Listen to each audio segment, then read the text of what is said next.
Good afternoon. I am Gwynne Guibord. I'm the founding president of the Guibord Center, and I'm just thrilled that you are here this afternoon. Thank you so much for coming. So I want to just say a few words to you about why this topic now. As you all know, it seems that the entire world has gone mad, and at the top of the list is the United States. Many people are having a very, very, very difficult time. And I must say that in this very broken world, it is easy to become overwhelmed with grief and despair, culminating in our inability to move forward. Each of us here has been given a purpose in life, a reason for being, and each of us carries within a caring heart and a mind filled with a multitude of ideas. We are beckoned as people of faith to rise above our heartache and work in community to make a difference in the world, to laugh and to play, and to know within the deepest part of our souls that we are good and contributing to something larger than each of us. In it, we are called to be our best selves. And that brings me to my having asked Swami Sarvapriyananda to be with us today to talk about the three great powers within us. Well, actually, I felt since he had been assigned to New York City, the Vedanta Society of New York City, in January of this year, I felt I had a moral responsibility to get him out of the cold and back to Los Angeles.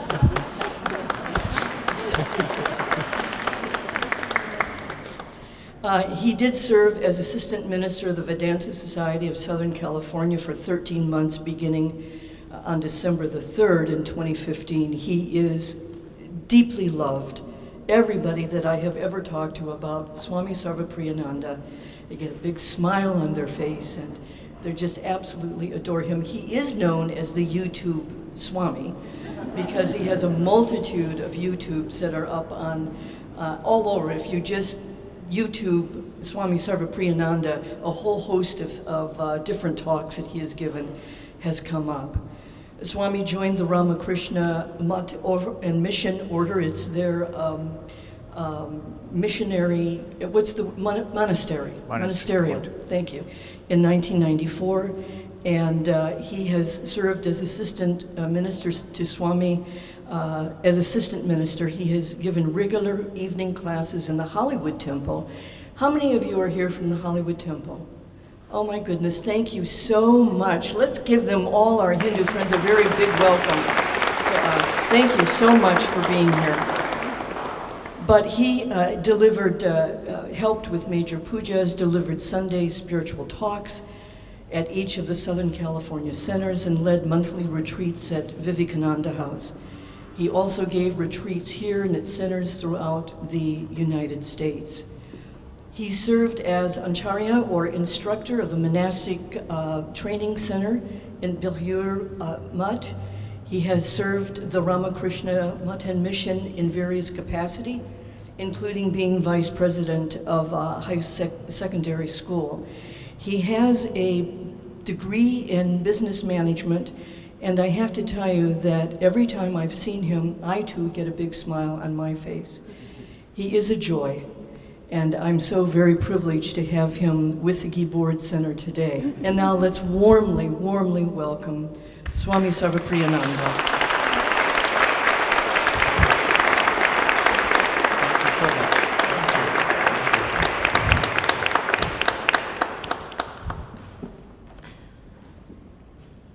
A very good afternoon to all of you. It's a pleasure and a privilege to be here this afternoon at the Guibord Center's program in this wonderful cathedral. Thank you, Reverend Gwynne Guibord, for giving me this opportunity, and yes, for getting me out of the cold in New York. Yesterday somebody said, "So Swami, have you now understood the meaning of the word envy?" I said, why? The weather. You see, look at the weather. Today's talk comes out of some reflections I have had on our Hindu wisdom traditions on the wider wisdom traditions of the great religions of humanity, and also on certain new insights we are getting from positive psychology, neuroscience in the last 20 or 30 years. Let's start with the greatest of Hindu epics, the Mahabharata, which is also the largest epic, I think, that we have in all of human civilization. The Bhagavad Gita, which is well known as the most popular Hindu scripture, is embedded in the Mahabharata. The story of the Mahabharata, to those of you who are familiar with it, it's of a civil war in ancient India between princes of the same family, same royal family. And the hero is Arjuna, and his guru, his friend, his teacher is Krishna, who is the avatar of God. And the villain of the piece is another prince, Duryodhana, who is intransigent, who is basically villainous. And so Krishna teaches Arjuna the Gita, which is the essence of the wisdom of the Upanishads, the ancient scriptures of the Hindus. Now, somebody once asked me that why didn't he teach Duryodhana, the villain? Could have reformed him and could have prevented the great civil war called Mahabharata. So it's good to teach good things to a good person, but really if you can teach it to a person who's being naughty and transform that person, wouldn't that have been better? And the interesting thing is, Krishna actually did try to teach Duryodhana, the villain. Krishna approached him and said what he was doing is wrong, that is adharma, not dharma. And this is the path of morality, of dharma. Duryodhana's, the villain's, response I would say it's a beautiful response. It sums up the human condition so beautifully. He says to Krishna, the embodiment of the Godhead, he says to him, Duryodhana says, don't teach me what is right and wrong. I know what is right, and I know what is wrong. I even know what I'm doing is wrong. I even know what I should do. That's not my problem. My problem is, I know what is right, I don't feel like doing it. I know what is wrong, I can't stop myself from doing it. Janami dharmam nachame pravritti in Sanskrit. I know what is right, I don't feel like doing it. I have no inclination for being righteous. Janami adharmam nachame nivritti. I know what is wrong. What I'm doing is wrong, what is immoral. But I can't stop myself. Kenapi devena hridisthitena. There is some force within me which impels me. I cannot control myself. It's a great struggle. The essence of the human condition, it's not just a villain. It's something that every one of us, if we are honest to ourselves, we have faced this and we have struggled with it. The interesting thing is in the Gita, when Krishna is teaching Arjuna, Arjuna says more or less the same thing. That what you are teaching me is very difficult. The impulses within us, the passions and the anger within us, it drives us to immorality. And how can I walk the path of morality? The same question more or less, but with one crucial difference.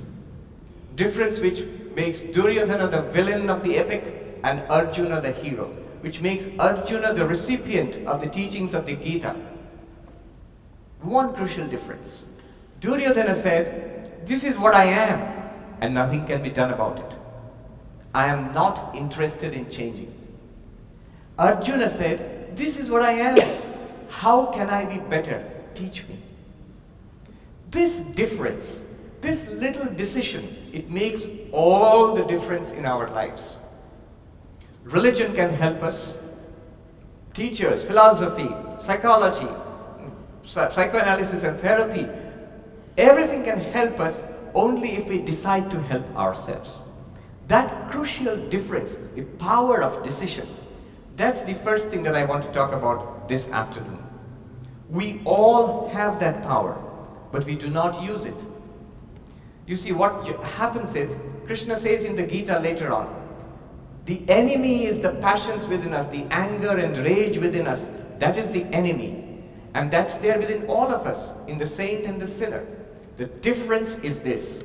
Krishna says to Arjuna, do not give way to them. That is the straight path to despair and destruction. Do not give way to them. You have the power to choose. A saint is not a person who does not get angry. There is not a person who does not feel anger, but is a person who decides not to give way or give in to anger. Decision, the power of decision. We all have that. The thing is, normally we act according to our programming. What we have, the way patterns of behavior that we have inculcated over a lifetime. And if you are a Hindu or a Buddhist or a Jain or a Sikh from the Indian traditions of religion, you will say many lifetimes. Many lifetimes. The patterns of behavior which we have programmed ourselves with, those are what are normally expressed. When we meet a difficult situation in life, whatever is within us, past conditioning, that comes out automatically. You know, a good example is computers. When you switch on a computer, I don't know if the new computers do that, the old computers had a boot up sequence. It would load things one after another. And it would give you an opportunity. At one point, it would give you an opportunity to interrupt the boot sequence and do something else. Otherwise, if you don't do anything, it boots up the way it has been programmed to do. So there is an automatic sequence of events which unfolds. It's exactly like that with us. Our past conditioning unfolds. Something annoying happens and we react with irritation, anger, and even rage. Not consciously, not as a decision. It's the past conditioning which comes up. What Krishna tells Arjuna in the Gita is that there is a window of opportunity. There is a window of opportunity when the reactions bubble up from within us. As they come up from our unconscious mind or subconscious mind, come to the level of our conscious mind, before they are expressed in speech or in action, there is a window where we can accept that or reject it, where we can bypass it if necessary and replace it with more skillful thoughts, ideas, and actions. That window of opportunity, it's fleeting, it's tiny, but that is the place, that is the window where we can take a decision. For example, you're sitting at a talk, maybe even this one, and an impulse comes, let me check my mail. And you take up, do I have a mail? Do I have a text? That is not a conscious decision. It's a habit. It's a habit. Without any volition on our part, our hand goes to the pockets and we take out the phone and we sort of fiddle around with it and we put it back. That's a pattern behavior, programmed behavior. But at that moment, if I take a decision, I say no to that and yes to maybe the talk or whatever is going on. That's a conscious decision. I have used my power of decision. The power of decision has two parts. One is when you say no to something, and the other one when you say yes to something. It's very interesting that the English word decision has Latin roots, scissare, which means to cut. Our words like scissors comes from that. The cesarean section, the operation for delivering children, that comes from that word, to cut. So decision primarily means to say no to something. And then you say yes to something else, consciously. If we ask ourselves throughout the day, what have I said no to consciously? And what have I said yes to consciously?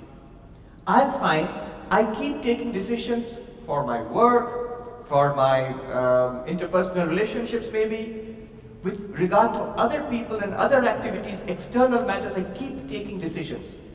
Mostly with regard to our own lives, we hardly take any decisions. We hardly say no to anything, we hardly say yes to anything consciously. Unconsciously we are doing that all the time.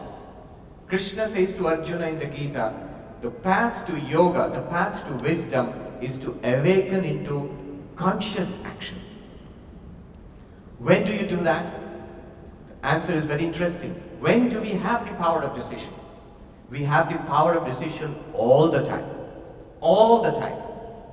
You see, often we make this we make resolutions, New Year's resolutions, the tragedy of our lives, New Year's resolutions. I will do this year, and maybe in 1 or 2 or 3 days or a few weeks it's gone and disappeared in a dusty notebook somewhere, if we at all wrote it down.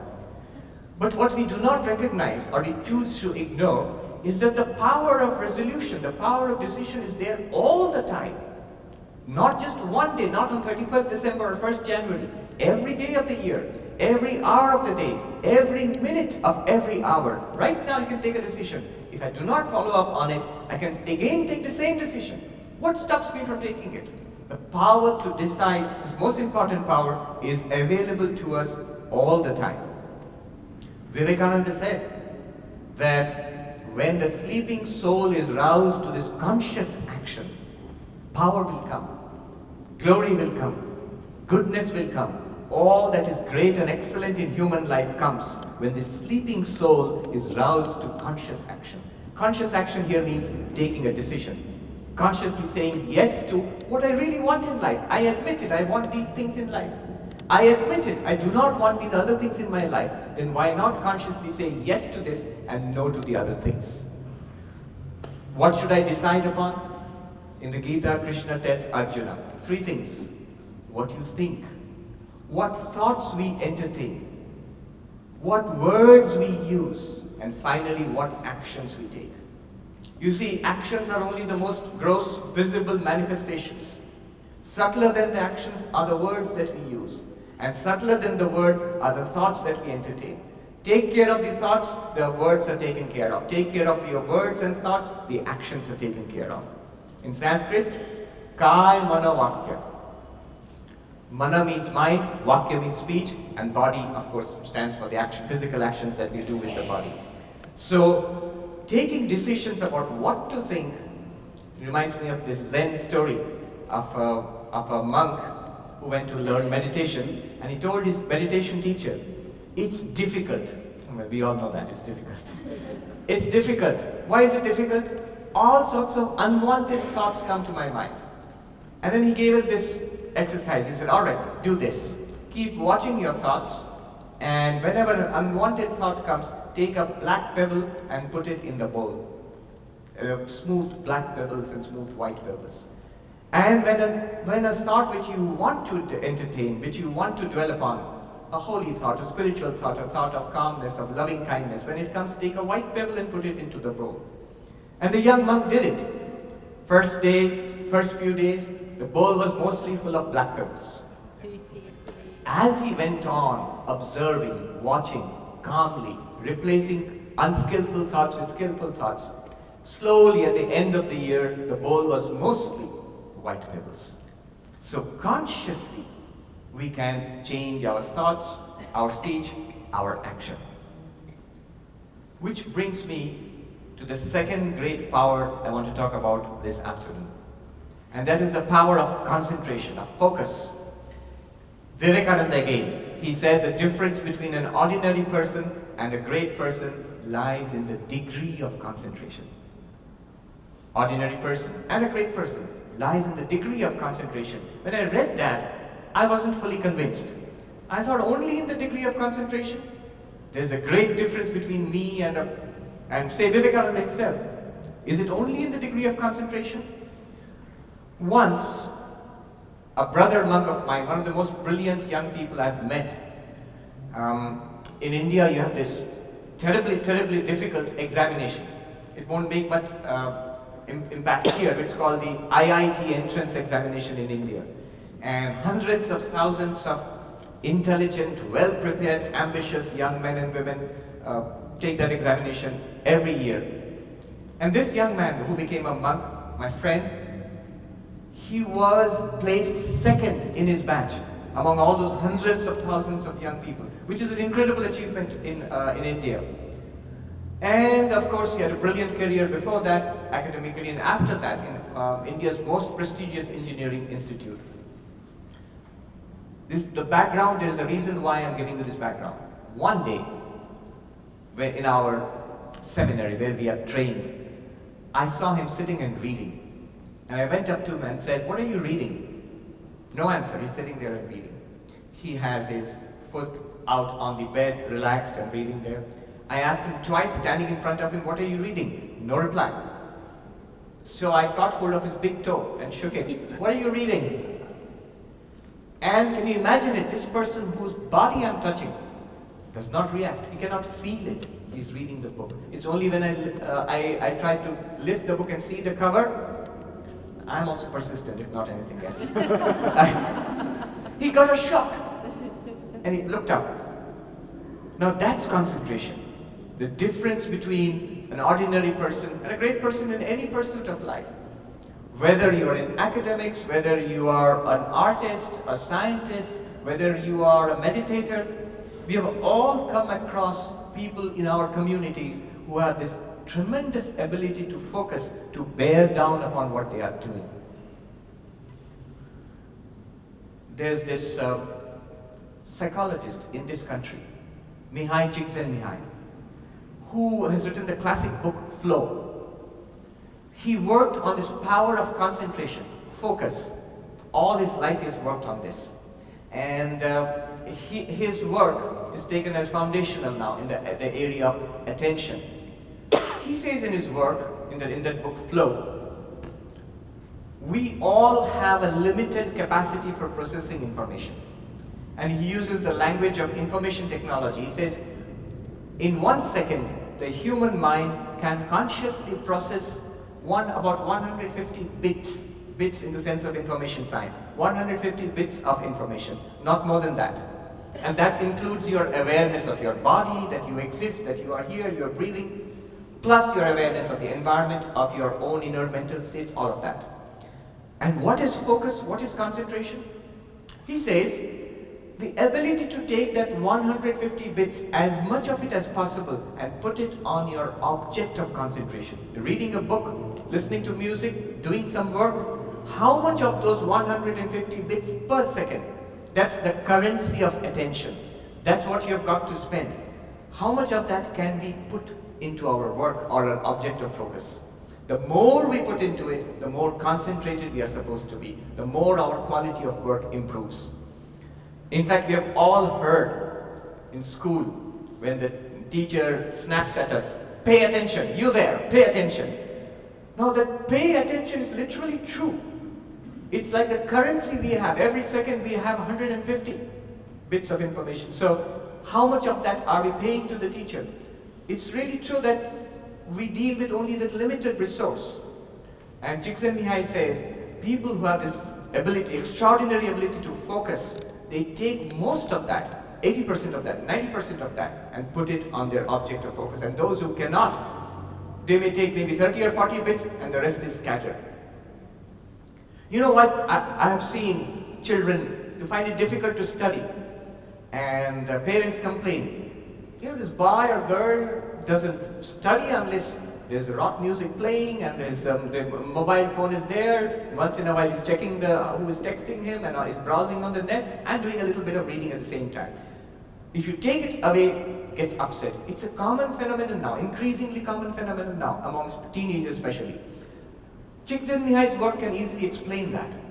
You see, what's happening there is all the bits of information available to the teenager, he wants to engage it. And so maybe is paying very little attention to the book, but all the rest of it, it needs areas of engagement. Little bit on the music, little bit on the texting, little bit on the internet, and so the person is involved. Does not make for very good studies, but just the person is happy.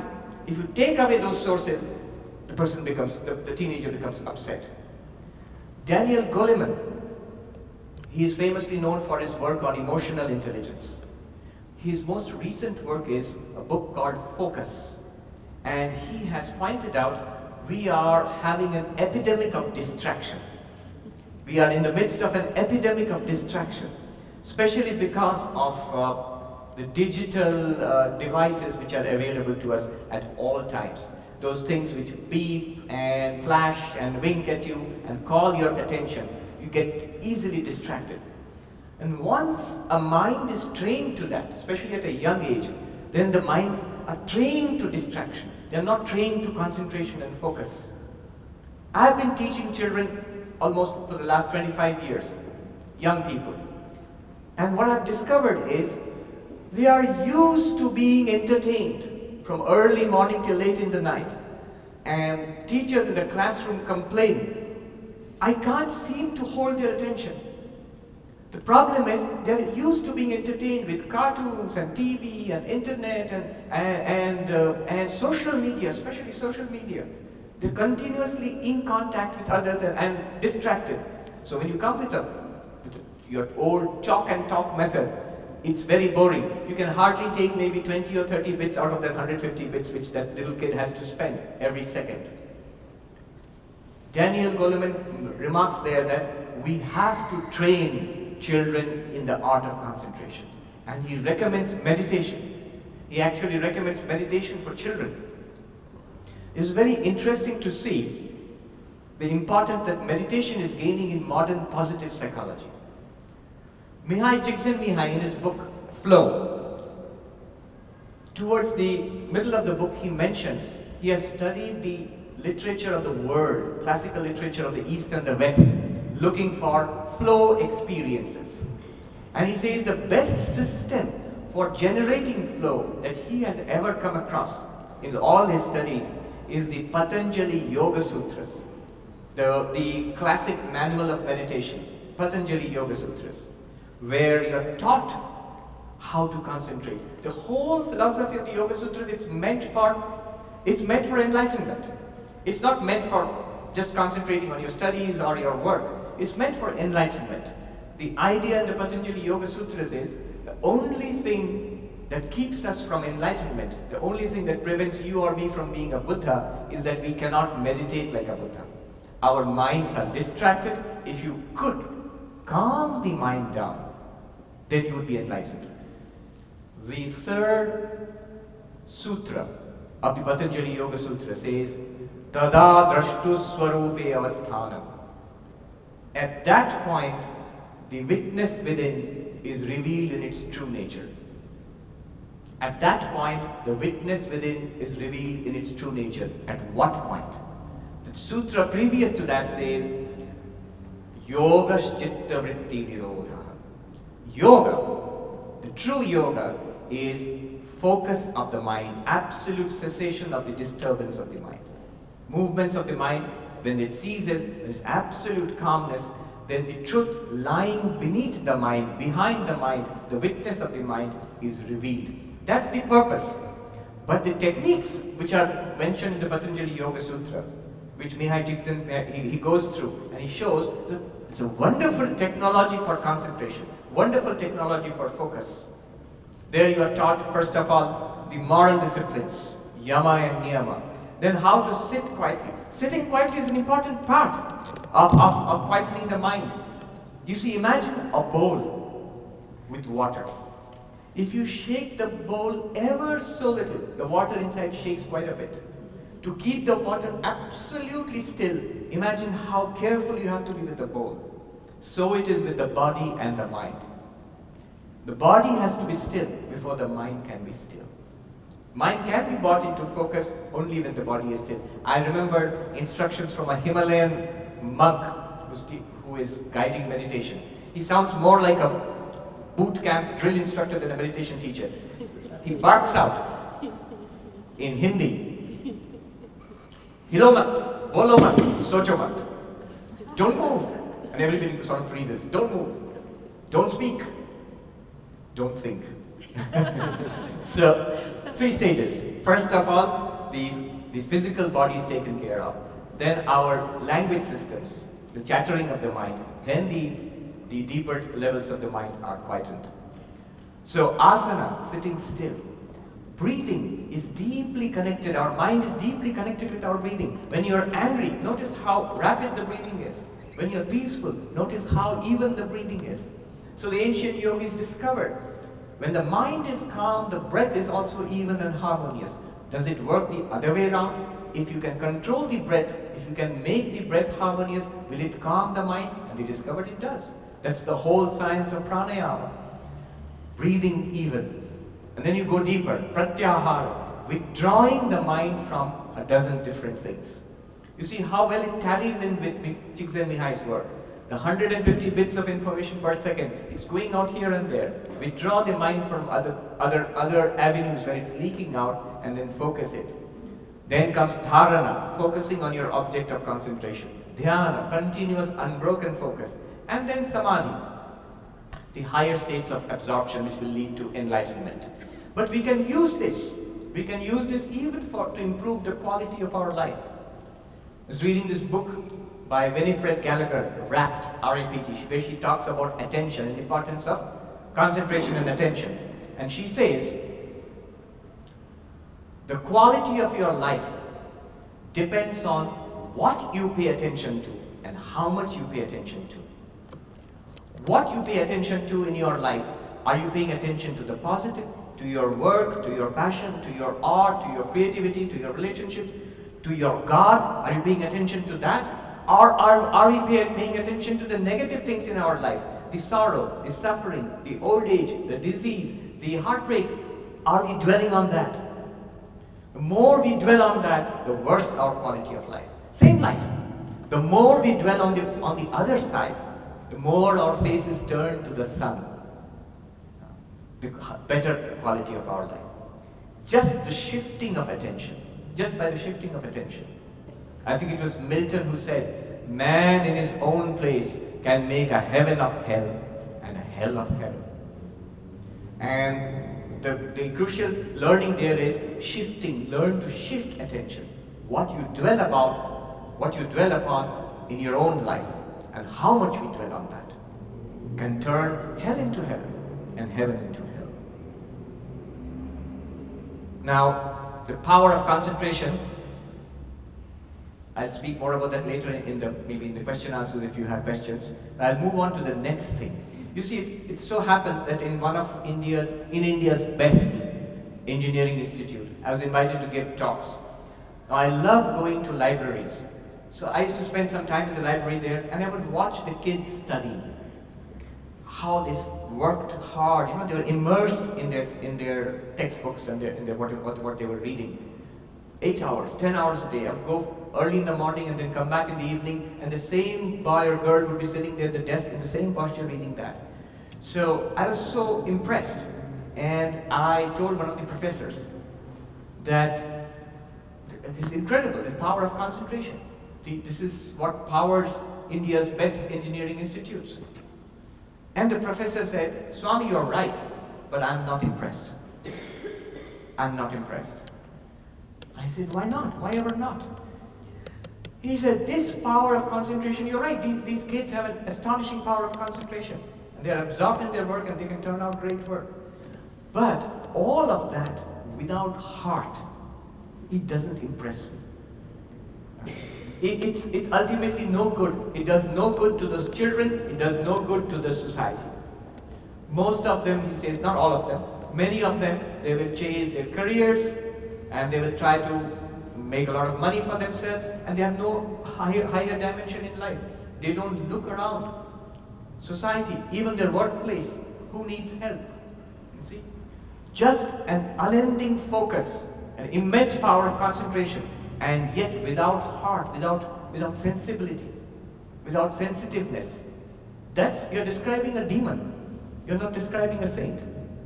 So the third, and I would say the most important power, along with the power to make a decision, take decisions, along with the power to concentrate, is the power of unselfishness.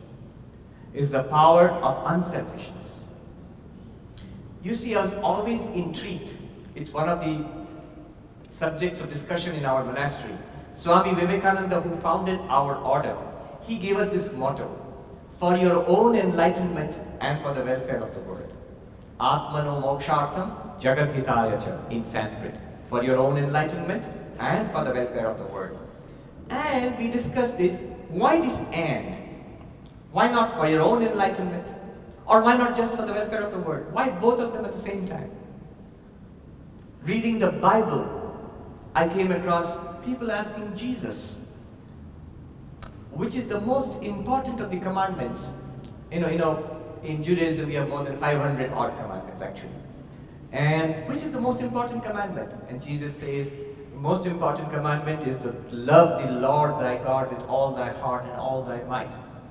And just as you would think that the disciples were closing their notebooks, we've got it. Jesus said, and love thy neighbor. Look, two things. He could have just said love thy neighbor. He could have just said love God, but he said both. In the Gita, when Krishna is summarizing his teaching for Arjuna, he says, Mam anusmara yudhyacha. Contemplate me, God, and fight the battle of life. You see, introverted, inwardness, a deep meditation, a deep absorption in God, and yet being involved in society, in life. Not one of the two, not just going away, you have to come back to.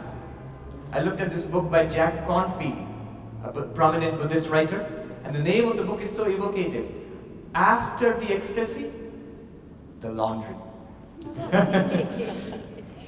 Both have to be done.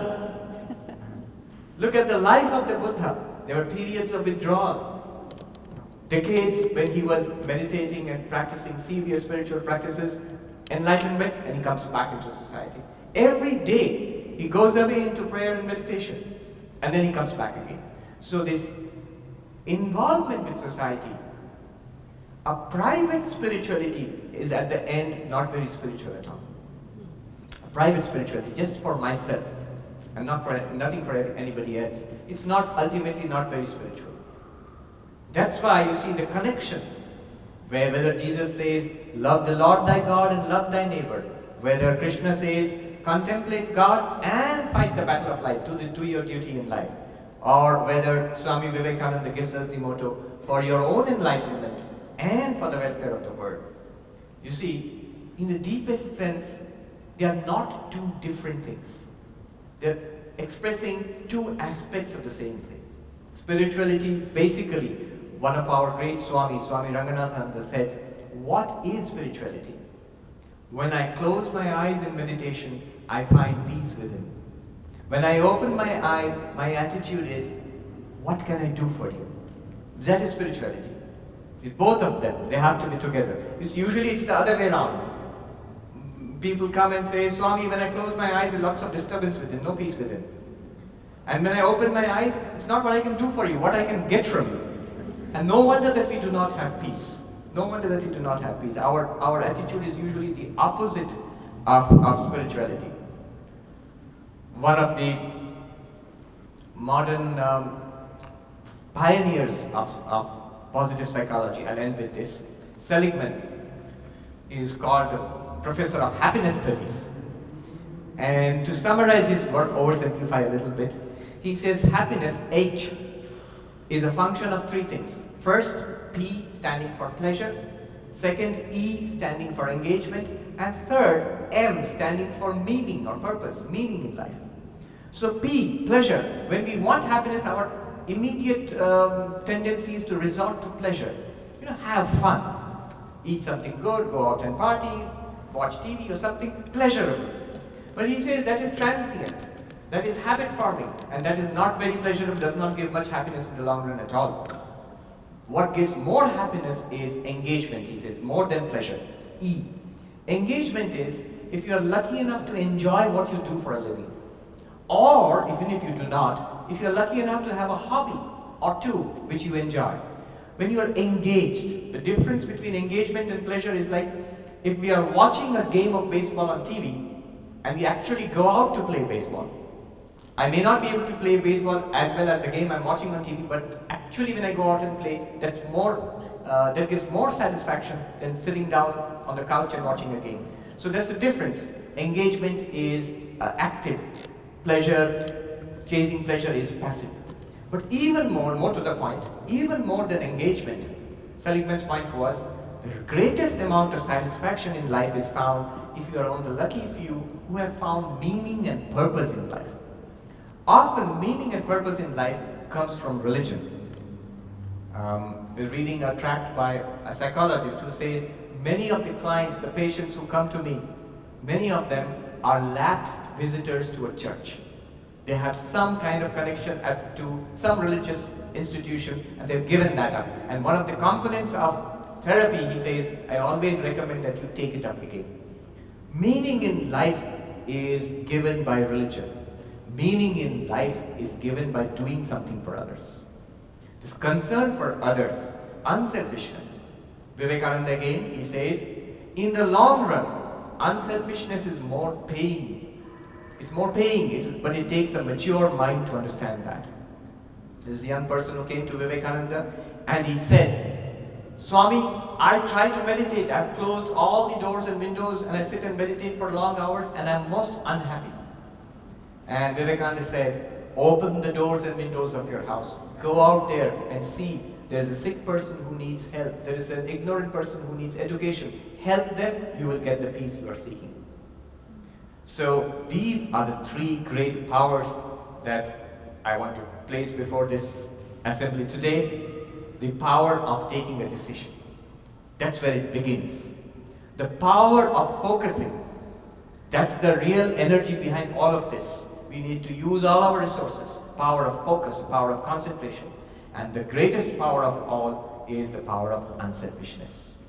And I have run out of time. Most important resource, I think. Thank you very much. Thank you for listening so patiently.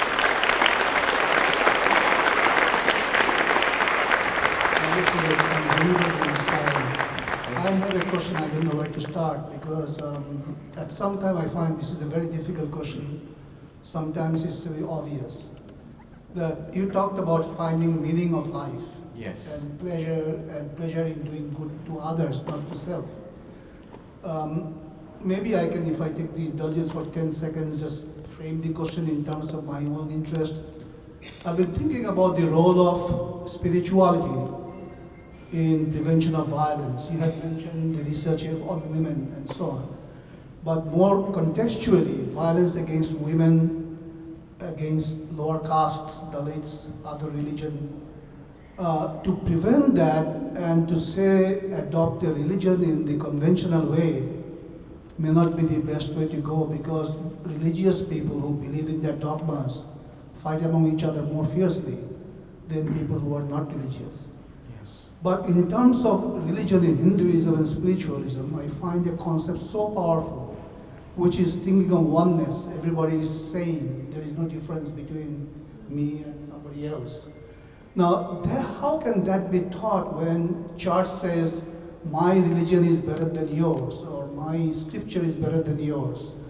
And so, with your speech and wisdom, I think that we have to teach more the asuras rather than the devas, the bad people. Now, bad people may be unified by not even invoking God, but by invoking love and peace.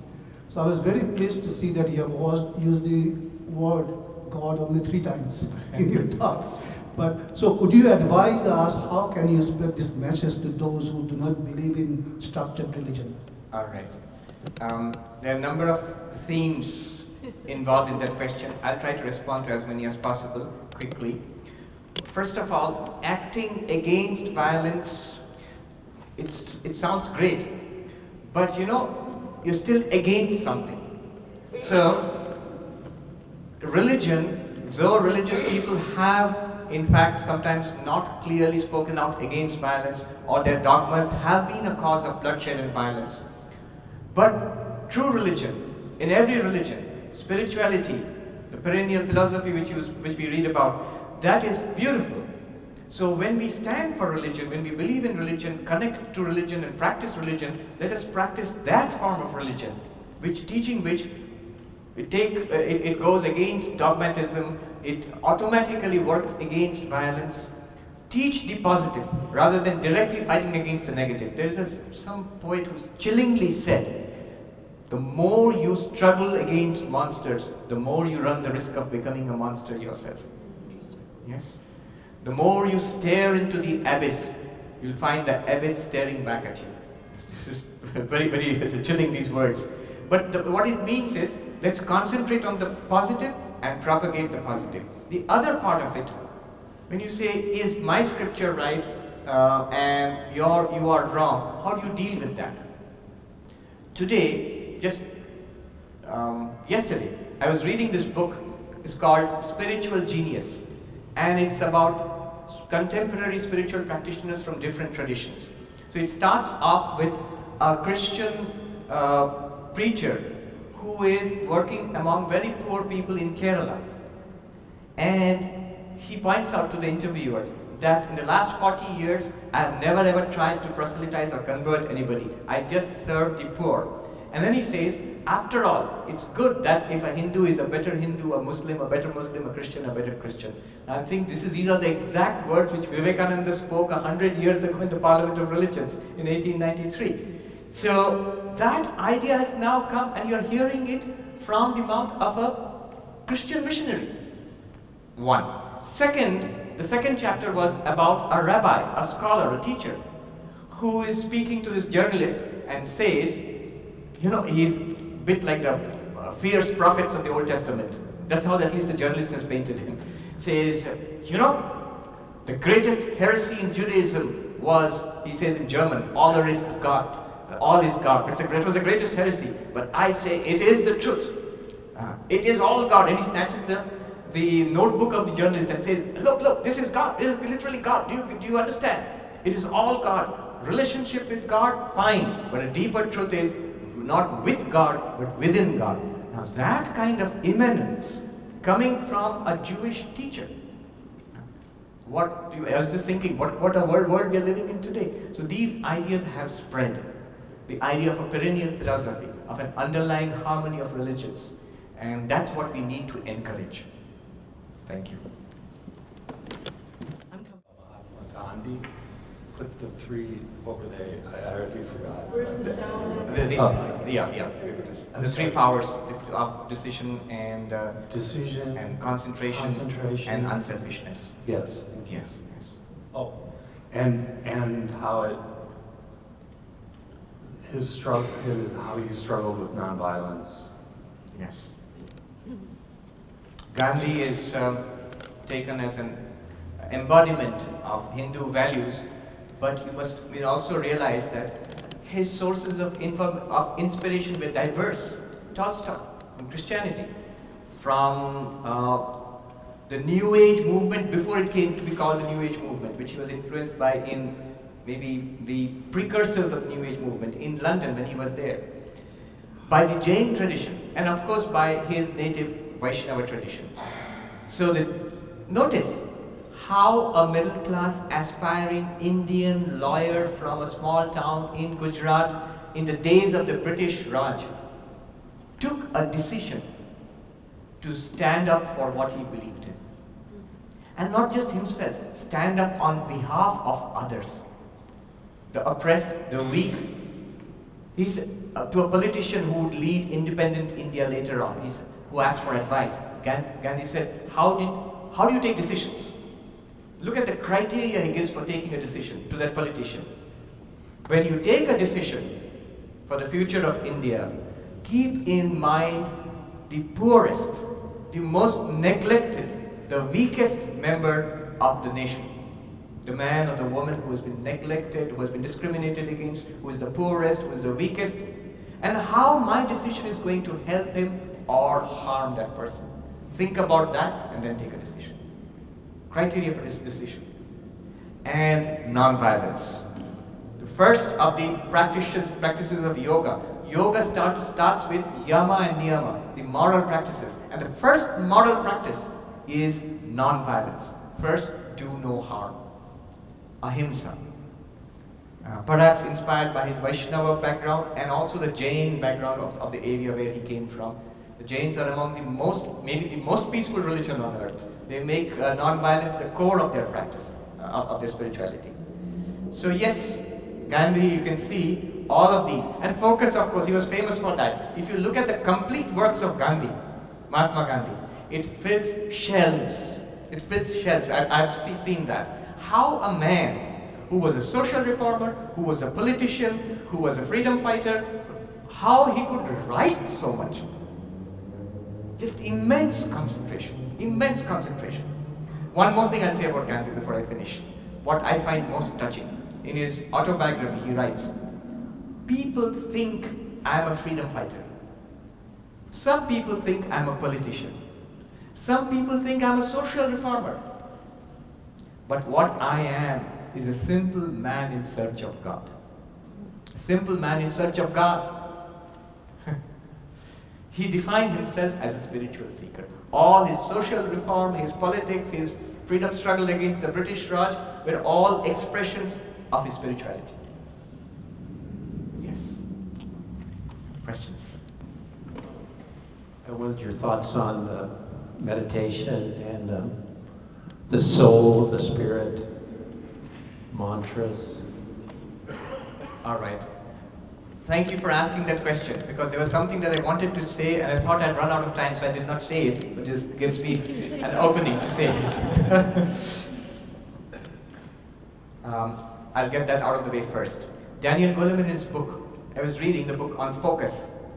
The recent research in neuroscience on meditators, when the people are meditating and they have put these, it makes for very cool pictures of monks sitting and meditating, and all these electrodes and the gadgets, wires sprouting out of it. But they have found many very, very interesting things. Wonderful papers have been written on those researches now.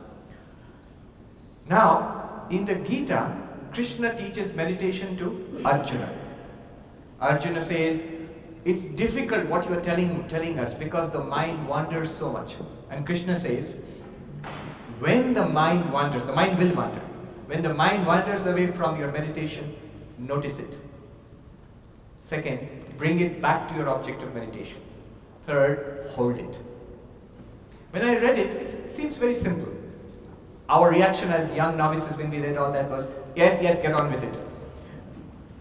When I read Daniel Goleman's book, Focus, he's talking about the research done by the neuroscientists, fMRI scans of monks meditating. They found that when a monk is trying to meditate, repeat a mantra, for example, one set of neurons is activated. When the mind wanders away, and they're asked, what's happening in your mind? Now you have to give a report.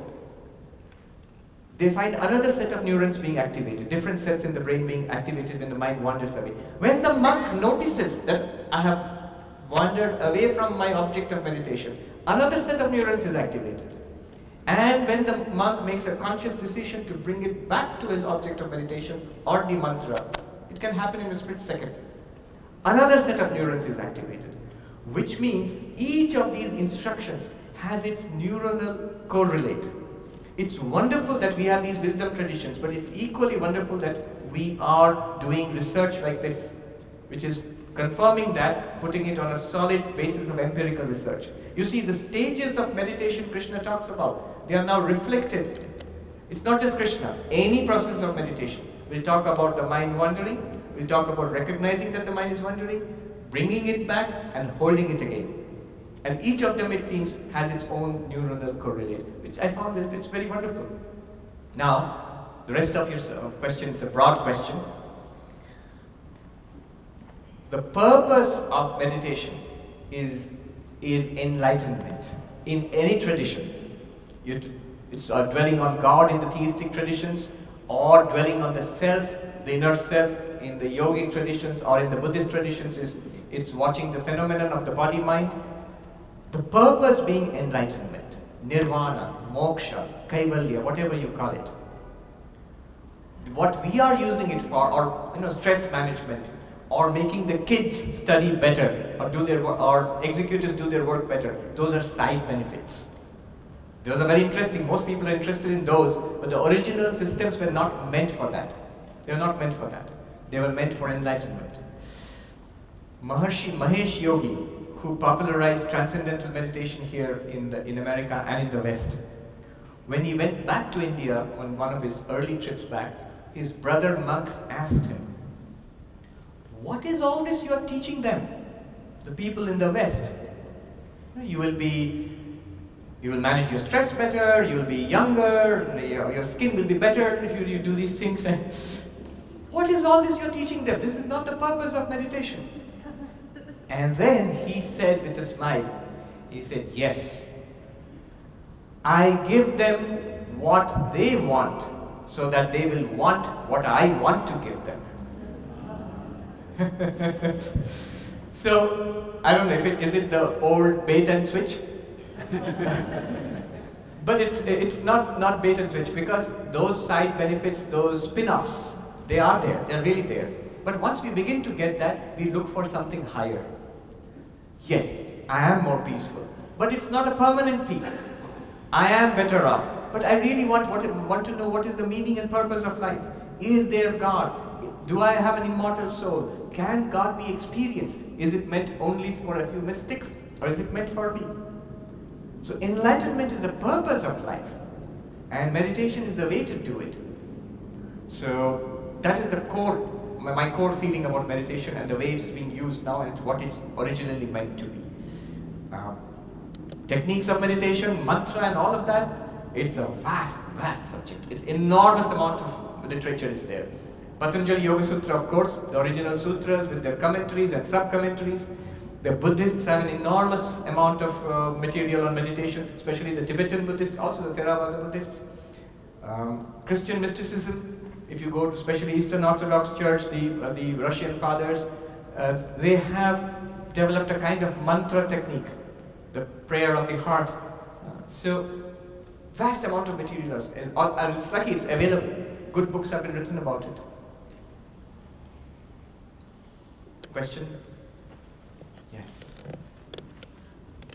In Dr. James Doty's new book, Into the Magic Shop, a neurosurgeon's quest to discover the mysteries of the brain and the secrets of the heart, he talks about the fact that the brain and the heart talk neurologically. And he says that we've discovered that the heart talks to the brain twice as much as the brain talks to the heart. Would you comment on that, please? I think that's a very interesting insight. I didn't know this. But you know, it stands to reason.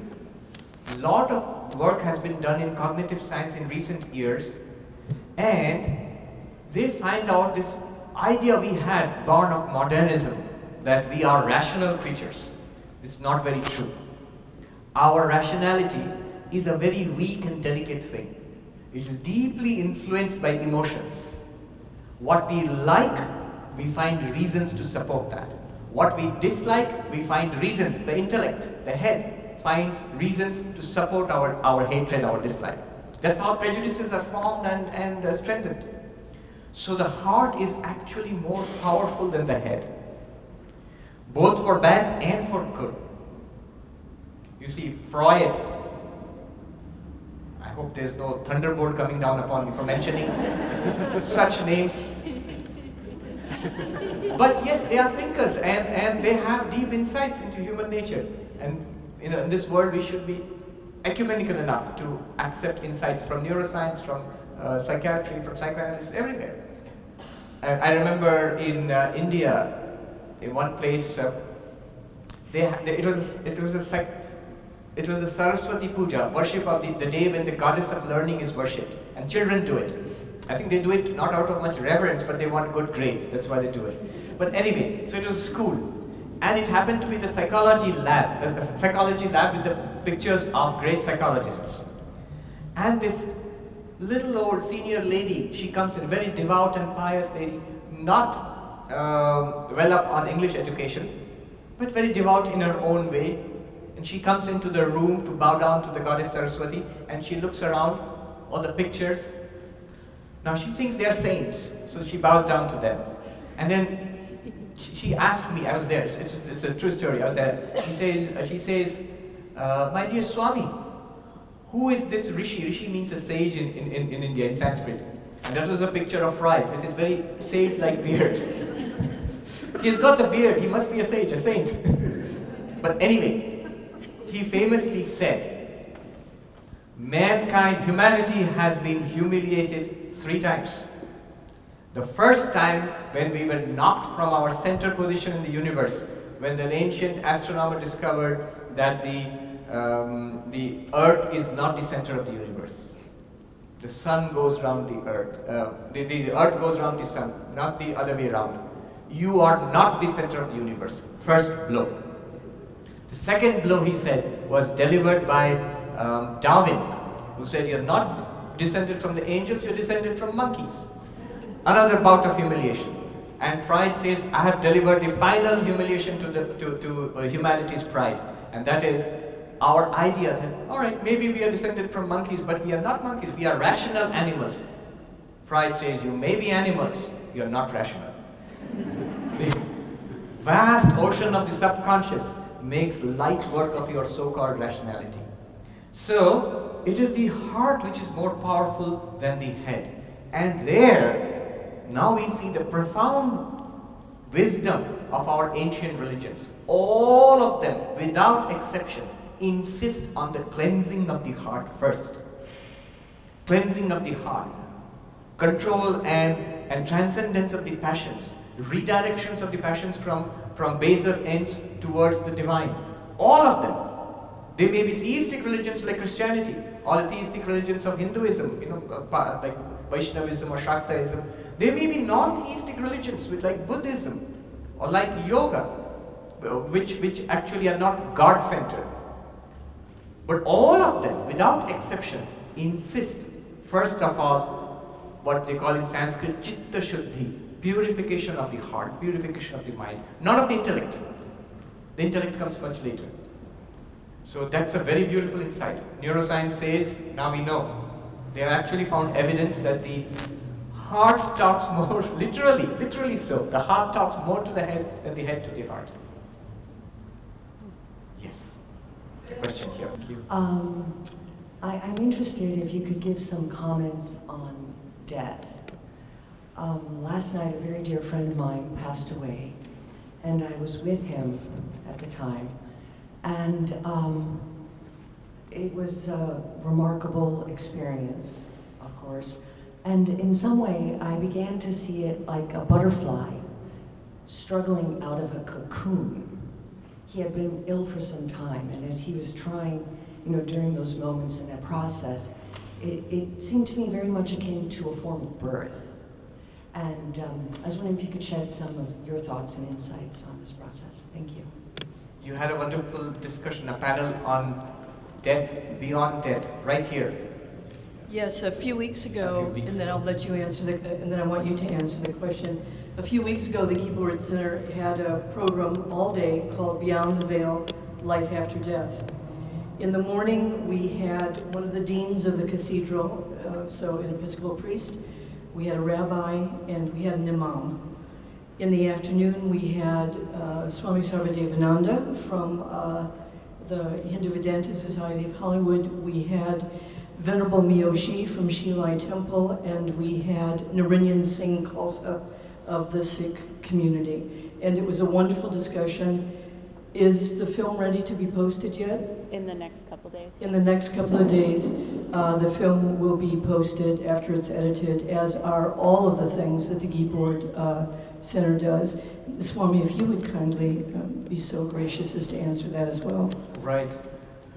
One common denominator of all religions, in fact you can call it a defining characteristic of religion, is the belief that we survive physical death. If there is no existence after death, there is no religion. You cannot have religion without some kind of post-mortem continuance existence after the physical death of the person. Every religion shares this in common. Whether it's Christianity, Judaism, Islam, or Buddhism, Hinduism, enormous differences in metaphysics and beliefs, practices, rituals, but they all are centered on this fact that we continue to exist in some form after death. Death is not the end. I hate quoting Freud again, but that old gentleman did have some good quotes. He was asked, isn't science a form of religion? And he said, no. He was an atheist. He said the defining characteristic of religion is transcendence. Is that anything that says that there is a transcendent reality beyond this empirical reality, that becomes a religion. So communism or science, these are not religions. So existence after death. The Hindu belief is that we have this physical body, this dies. But we also have a subtle body. And the subtle body is nothing theoretical. Your thoughts, your memories, your personality, even the life forces. This is a bundle which is called the subtle body, in Sanskrit, Sukshma Sharira. This survives death. The physical body obviously dies at death, it's either buried or cremated or whatever. But the subtle body, according to the Hindu idea, it transmigrates. It goes to other worlds based on its past karma. It's a luminous body. So your feeling of a butterfly struggling out of a cocoon is very apt. The language used by Krishna in the Gita is when a person dies, it's like casting off old and worn out clothes. And you go on and put on new and fresh clothes. The clothes are like the physical body, but the you inside the clothes is like the subtle body. So you go from life to life. We survive death. That's the idea in Hinduism, yes. But the point there is that beyond the subtle body is the Atman, according to Vedanta, that your real nature is not even the subtle body. The subtle body comprised of the mind and memories and the personality, that is also subject to change. We see that all the time. That's also subject to good and evil. There is an immortal, unchanging reality beyond the subtle body. So in Vedanta it is called the Atman, pure consciousness. To realize our nature as that is what we are. It leads to freedom from the cycle of birth and death. So the whole of Hindu, Buddhist, Jain and Sikh theology, if you will, the purpose is to get freedom from this endless cycle of birth and death. One of our senior monks was visiting this country in the 1960s when it seems one of the big debates was birth control.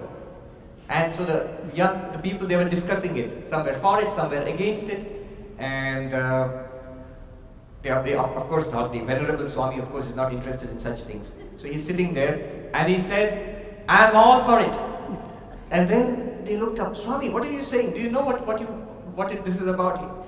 He says, "Yes, no birth, no death."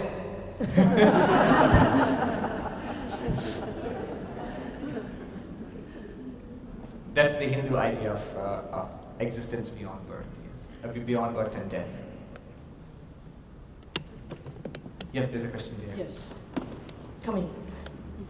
Hariom Swamiji, thank you so much for your lectures, and I'm definitely a YouTube Swami fan, so thank you for that. You mentioned something about the gap when we make a decision or making the right decision. Yes. I personally struggle a lot first to identify the gap, and if we identify how to discriminate, I think that's what is the Vivek? Is that the Vivek? What is that gap does for us, and how can I know that the gap is going to give me a right direction or a wrong direction or an answer? I'm not sure if I'm saying it right, but if you can expand a little bit more on the gap, it will help us. The gap, as in GAP, the gap I mentioned, yes, that's very important. The key thing is to do it consciously. Vivekananda said, when the soul is roused to conscious action, self-conscious action. Remember the analogy of the computer which boots by itself, unless you interrupt it. So whatever is there stored up in our subconscious mind, that's going to play out automatically, unless we consciously choose. So consciously, that means awareness. Awareness of what I'm thinking. What am I thinking right now? What am I feeling right now? What am I saying right now? And what am I doing right now? First step is to become aware of it. The moment you become aware of it, the gap opens up. The possibility of change, possibility of taking a decision and implementing that decision, that comes up. So your choice will be based on your values. Often you see there's a disconnect between our values and our life. I profess some values and I genuinely believe in that, but somehow my life does not reflect that. That's because I am not consciously transforming those values into life. Consciously transforming those values into life means living in that gap, taking that decision. Consciously, moment to moment, deciding, using the power of decision all the time. What should I think? What thoughts will I entertain? What thoughts should I not entertain? What words will I use? What words should I not use? And what actions will I do and what actions should I not do? Thought, word, deed, consciously chosen, according to your values. That is Viveka. Viveka means, in Sanskrit, Viveka means to distinguish between right and wrong. To distinguish between two things which are mixed up. Can you clearly distinguish between the two? And then choose the one which is according to our values. One point here, it sounds easy and nice. It is not. The reason it's not easy is because the gap is fleeting and our reactions are fast and programmed and automatic. They keep happening. You will not immediately see an effect. The first thing is to do that. That's where meditation, concentration is helpful. In fact, there are studies. I met a neuroscientist who presented a paper who said that in the case of veteran meditators, the neofrontal cortex was more involved in decision making.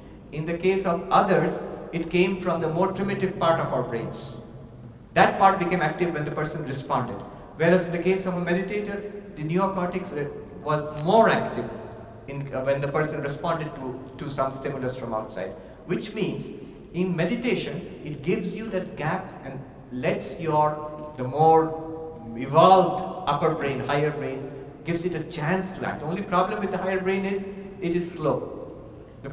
Evolution has designed it that way. The reptilian brain, the inner lower brain, is fast. It's automatic. So you need to slow down a little bit. And that slowing down and that awareness comes from meditation. Yes. I'm a cradle Catholic. Yes. And you said thought, word, and deed. And that comes right out of the Catholic Mass. Yes. As in the context of confession. Yes. And could you just comment on that really quick, if you know anything about that? I didn't know that it's mentioned there, but I'm not surprised. I'm not surprised. All of these ancient wisdom traditions, the ancient religions of humanity, they are incredible repositories of psychological knowledge and wisdom. They have studied the human mind, the human soul so deeply. But this is the material these religions work with. And so it's no surprise that they know the ins and outs of all of this. And therefore, when you speak about thought, word, and deed in confession, this is the very platform on which spiritual practice is done. I mean, in the Gita is exactly sattvic thoughts, rajasic thoughts, and tamasic. Sattvic means luminous, righteous, noble. Rajasic means dynamic, passion-oriented. Tamasic means dark and heavy and inert. And the ability to distinguish between such thoughts, ability to distinguish between such words and such actions. That's there in the Gita. I guess that's it. Yes, thank you. Please thank Swami Sarvapriyananda.